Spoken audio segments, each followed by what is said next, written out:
Hello everyone, welcome back to my channel. मी रुद्राणी पाटील. आजच्या या ओसीच्या व्हिडिओमध्ये तुमच्या सगळ्यांचं स्वागत करते. या व्हिडिओमध्ये आपण इम्पॉर्टन्स ऑफ कोऑर्डिनेशन बघत होतो, त्याचा हा व्हिडिओ पार्ट 2 असणार आहे. अगोदरच्या व्हिडिओमध्ये आपण मीनिंग, डेफिनेशन आणि इम्पॉर्टन्स ऑफ कोऑर्डिनेशनचे 5 पॉइंट्स डिस्कस केलं. याच्यानंतर आपण आता जे उरलेले आहेत रिमेनिंग पॉइंट्स डिस्कस करणार आहोत. सो फर्स्ट पॉइंट आहे improves relation. बघा, coordination develops cordial relation between all the level of management of an organization. Business मध्ये, ऑर्गनायझेशन मध्ये व्यवस्थापनाचे जे काही स्तर असतात, मॅनेजमेंट ऑफ लेवल्स म्हणजेच काय, top level, middle level, lower level, या सगळ्यांमध्ये कोऑर्डियल रिलेशन डेव्हलप करण्याचं काम कोऑर्डिनेशन करत असतं असं म्हटलेलं आहे. कोऑर्डियल रिलेशन म्हणजेच चांगले नातेसंबंध, एक सौहार्दपूर्ण नातेसंबंध. बघा, टॉप लेवल, मिडल लेवल आणि लोअर लेवल म्हटलेलं आहे. टॉप लेवल आणि मिडल लेवल यांच्यामध्ये कम्युनिकेशन असेल तर रिलेशन डेव्हलप होतं, डेव्हलप्स कोऑर्डियल रिलेशन. मिडल लेवल आणि लोअर लेवल यांच्यामध्ये कोऑर्डिनेशन असेल, कम्युनिकेशन होत असेल तर रिलेशन, कोऑर्डियल रिलेशन होत असतं, म्हणजे चांगले नातेसंबंध तयार होत असतात. आता कोऑर्डिनेशन होतंय म्हणजेच एक्झॅक्टली काय होतंय, जे टॉप लेवल मॅनेजमेंटने दिलेले जे काही रूल्स असतात, डिसिजन असतात, ते मिडल लेवल मॅनेजर जे काही डिपार्टमेंट असतात ते फॉलो करतात. मिडल लेवल मॅनेजमेंटने जे काही रूल्स किंवा जे काही टास्क लोअर लेवलला दिलेलं असते ते लोअर लेवलचे कंप्लीट करत असतात. म्हणजेच काय, दिलेलं काम कंप्लीट करतायत, त्यांच्यामध्ये नातेसंबंध चांगले आहेत, म्हणजेच कोऑर्डिनेशन मुळे कोऑर्डियल रिलेशन डेव्हलप व्हायले. Every department depends on functioning of other department. म्हणजेच काय, प्रत्येक डिपार्टमेंटचं कामकाज हे दुसऱ्या डिपार्टमेंटवर डिपेंड असते. येस, ऑफकोर्स राहणारच आहे. कसं, sales department works according to production department.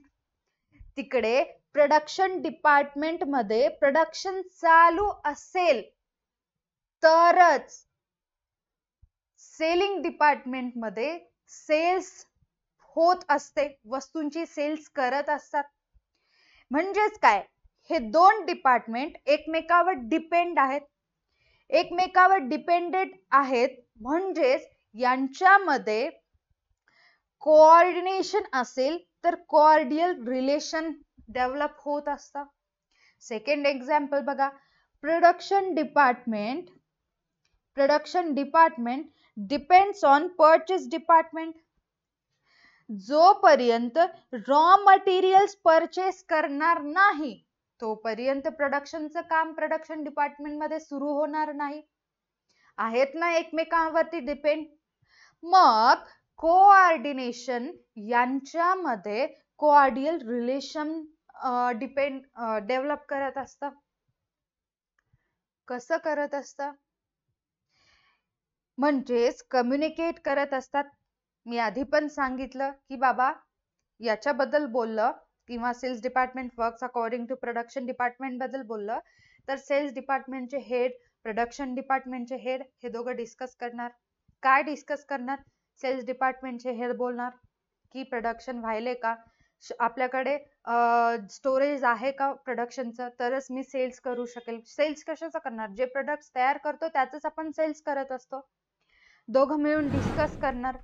Discuss केल्यानंतर प्रोडक्ट्स जर खूप जास्त असतील तर सेलिंग प्रोसेस चालू राहणार. सेलिंग प्रोसेस चालू राहिल्यामुळं बिझनेसला प्रॉफिट होणार. समजायला ना, एकमेकांवरती डिपेंड आहेत, दोघांमध्ये कोऑर्डिनेशन आहे. So on coordination helps the employees to build strong relation among them and achieve the given target. म्हणजेच कोऑर्डिनेशन मुळे त्यांच्यामध्ये स्ट्रॉंग रिलेशन बिल्ड होत असतं, मजबूत नातं तयार होत असतं. त्यामुळे व्यवसायाचे जे काही टार्गेट असतात ते कंप्लीट करण्यास मदत होत असते.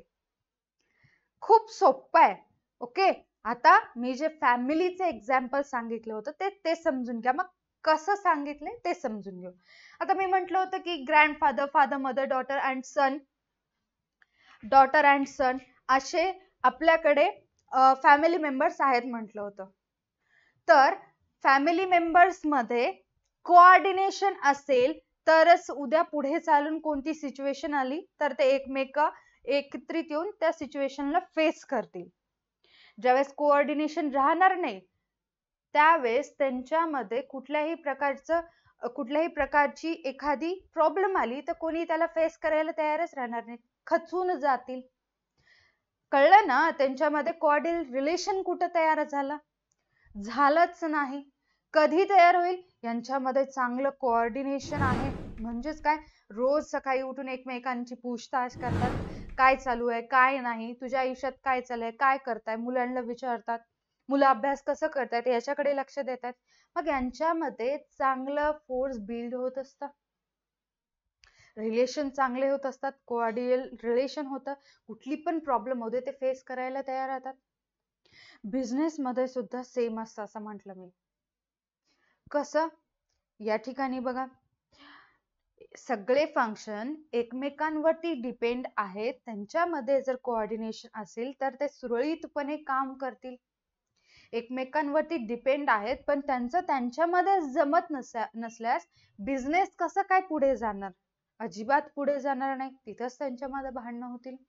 ओके, मग आपले त्यांच्यामध्ये जर कोऑर्डिनेशन असेल तर गोल्स अचीव करण्यास मदत होत असते आणि स्ट्रॉंग रिलेशन बिल्ड होत असतं. त्याच्यानंतर 7th पॉइंट आहे, नीट लक्ष द्या काय सांगितलेलं आहे. Leads to higher efficiency. काय म्हटलेलं आहे? Leads to higher efficiency.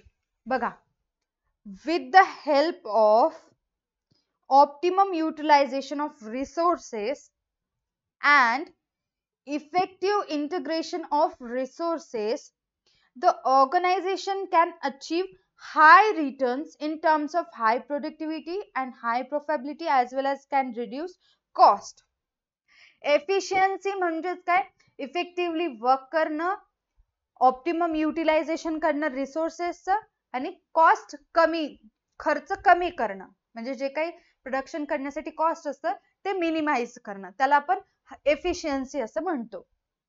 तर ते कधी अचीव होत असते? ज्या वेळेस ऑप्टिमम युटिलायझेशन ऑफ रिसोर्सेस होतं, जे काही आपल्याकडे रिसोर्सेस असतात त्यांचा पर्याप्त वापर करत असतो.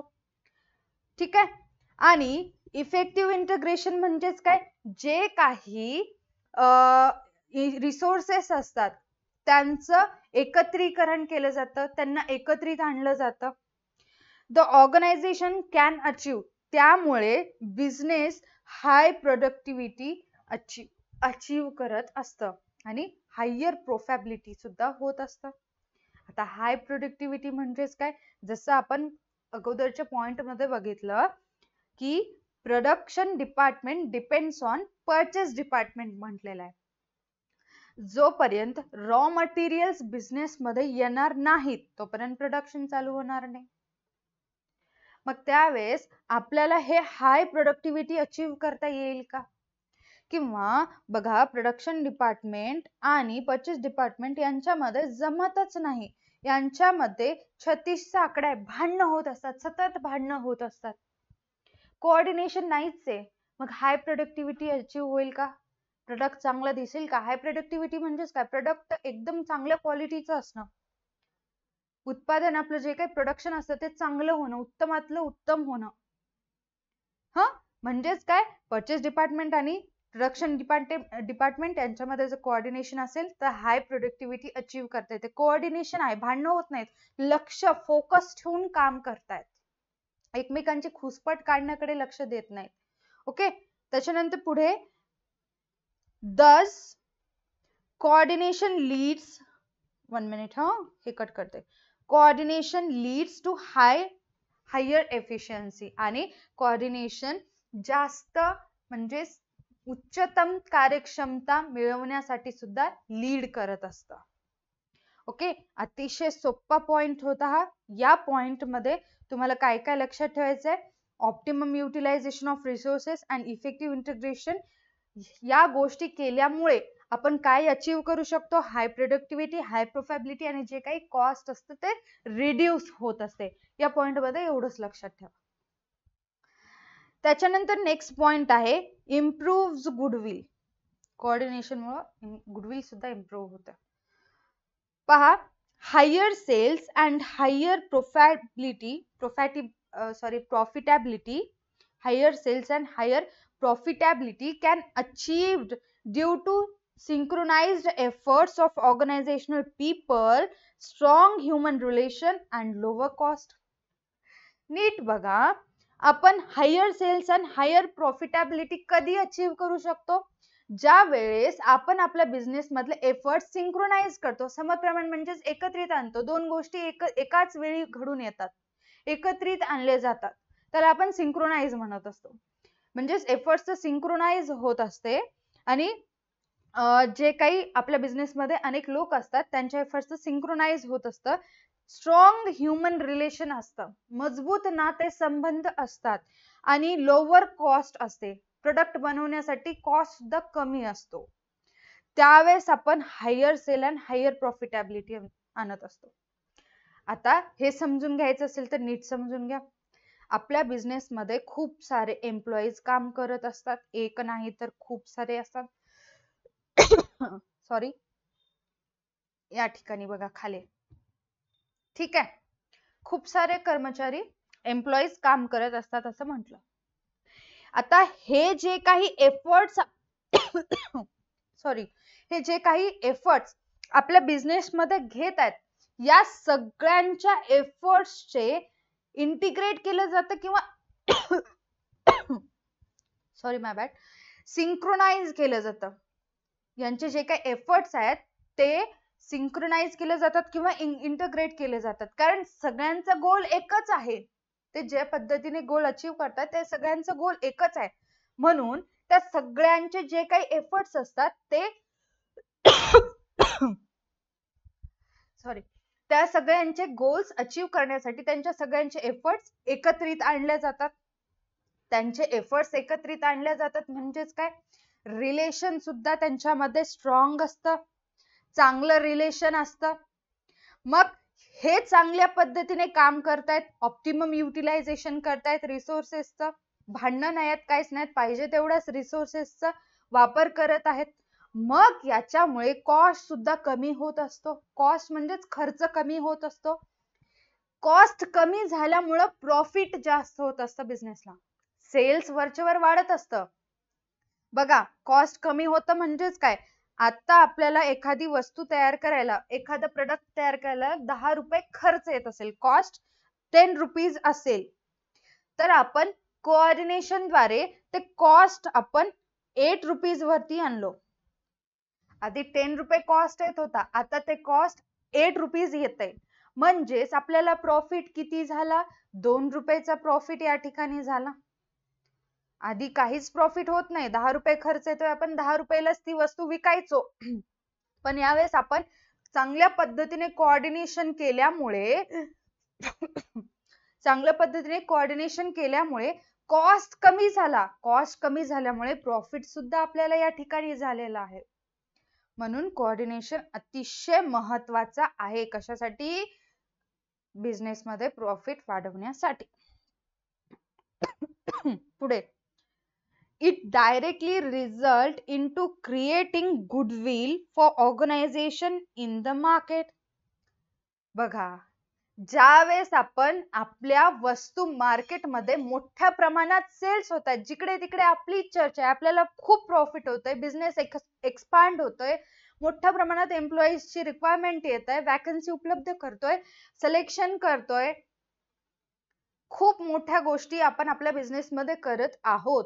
या सगळ्यांमध्ये आपल्या मार्केटमध्ये जो काही आपला वर्ल्ड ऑफ बिझनेस असतं, बिझनेस वर्ल्ड असतं, व्यवसाय जगतामध्ये आपल्याला गुडविल मिळत असते. आपलं नाव लौकिकता वाढत असते, नाव मोठं मोठं होत असतं. इट रिफ्लेक्ट, याचा परिणाम आपल्या बिझनेसच्या शेअर्सवर होत असतो, मार्केट व्हॅल्यू ऑफ शेअर्सवर होत असतो. खूप सोपं आहे. आता शेअर समजून घ्यायचं असेल तर तुम्ही आधी गुडविल समजून घ्या. गुडविल म्हणजेच काय, नावलौकिकता. आपण जे काम करतोय जर लोक वा वा वा वा केलं तर समजायचं की आपलं गुडविल वाढायले. गुडविल वाढल्यामुळं आपल्याकडे जे काही आपल्या कंपनीचे शेअर्स असतात त्या शेअर्सच्या प्राइसवर त्याचा इफेक्ट होत असतो. प्रॉफिट जास्त होऊ लागलं की आपल्या शेअरची प्राइस वाढत जाते. प्रॉफिट जास्त व्हायला की आपल्या शेअरची प्राइस वाढत जाते.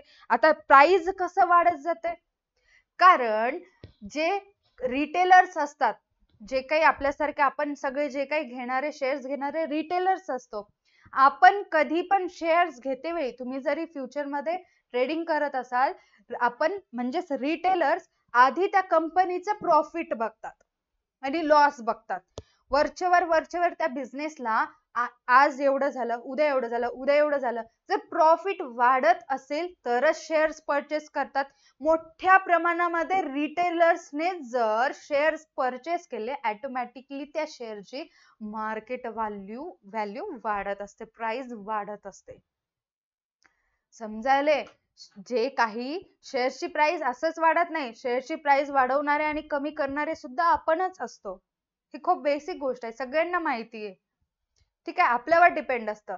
ते कधी होत असतं, आपण कंपनीचं प्रॉफिट बघतो आणि शेअर्स परचेस करतो. मी केलं, उद्या आणखीन कोणी केलं, असंच मोठ्या प्रमाणामध्ये रिटेल्सने जर शेअर्स परचेस केलं त्या शेअरला डिमांड येते. शेअरला डिमांड आल्यामुळे त्याची व्हॅल्यू वाढत जाते. खूप सोपं आहे. हे सगळ्यामुळे हे कशामुळे सगळं पॉसिबल होतं, गुडविलमुळे. आता गुडविल कशामुळे मिळते, चांगल्या पद्धतीने असलेल्या कोऑर्डिनेशनमुळे.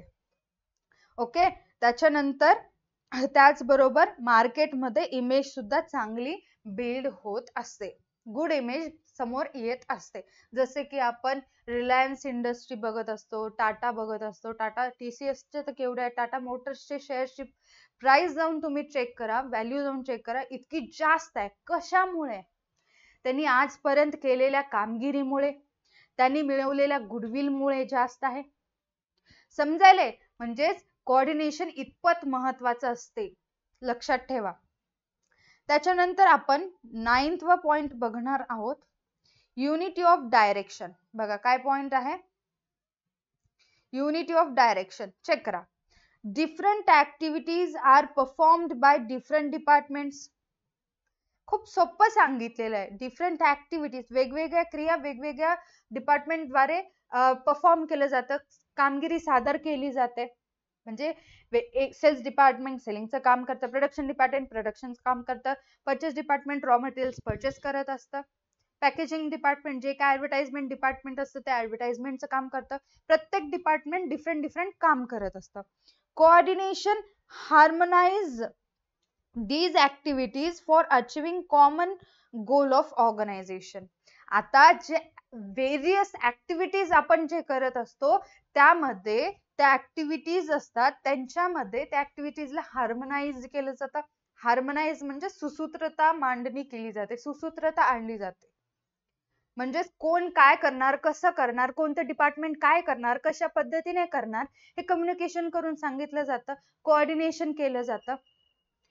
Thus coordination gives proper direction to all department of the organization.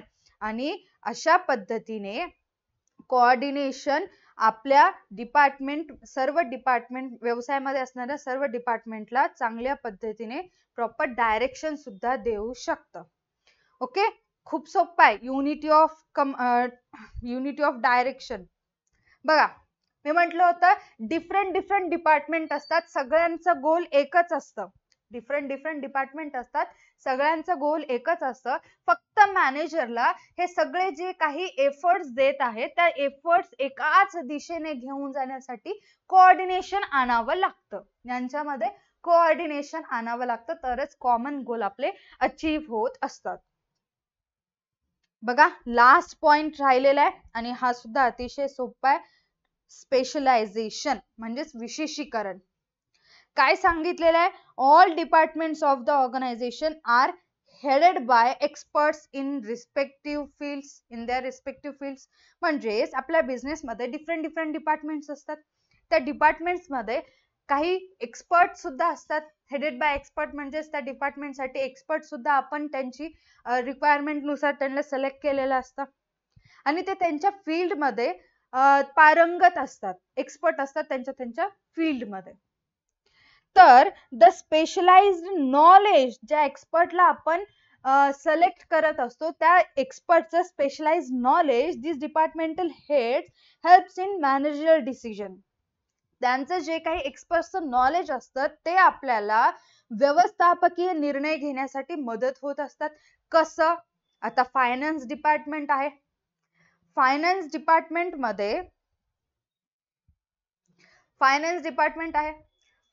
डिपार्टमेंटमध्ये सांगितलेलं आहे की बाबा आमच्याकडे एवढंच आपली फायनान्शियल कंडिशन अशी आहे, तर यानुसारच तुम्ही वर्क करा.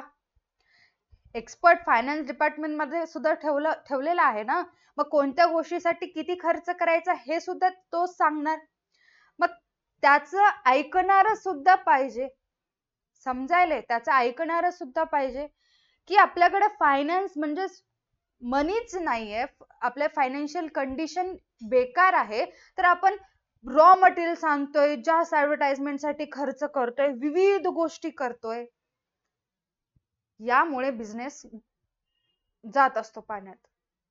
ठीक आहे. जेवढा फायनान्स डिपार्टमेंट सोबत कोऑर्डिनेशन असेल, मग फायनान्स डिपार्टमेंटचा एक्सपर्ट सांगणार की बाबा आपल्याकडे एवढंच कॅपिटल उरलेलं आहे, याच्यामध्येच आपल्याला हातपाय हलवावे लागतील, तर आपण त्याच पद्धतीने हातपाय हलवलो आणि सक्सेस झालो.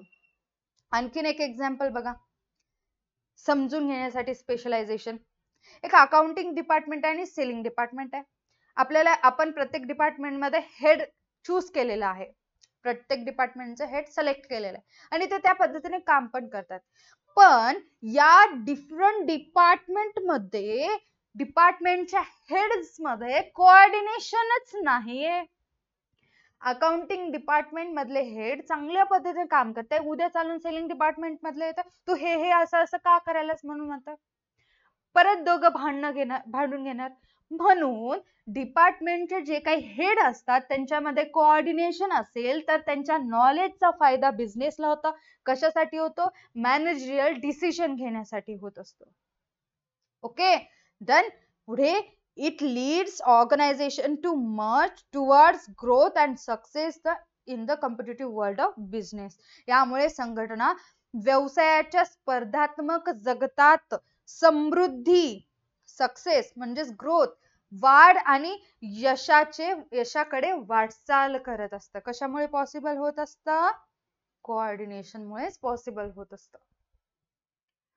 आय होप तुम्हाला 10च्या 10 पॉइंट समजले असतील तर व्हिडिओला लाईक करायचे, चॅनलला सबस्क्राईब करायचे. त्याच्यानंतर आपण कंट्रोलिंग सुद्धा लगेच पाहणार आहोत, म्हणजेच येणाऱ्या नेक्स्ट व्हिडिओमध्ये आपण कंट्रोलिंग बद्दल सुद्धा डिस्कस करणार आहोत. आजच्या व्हिडिओसाठी एवढंच. भेटूयात अशाच एका न्यू व्हिडिओमध्ये. Tata bye bye. Take care, stay connected.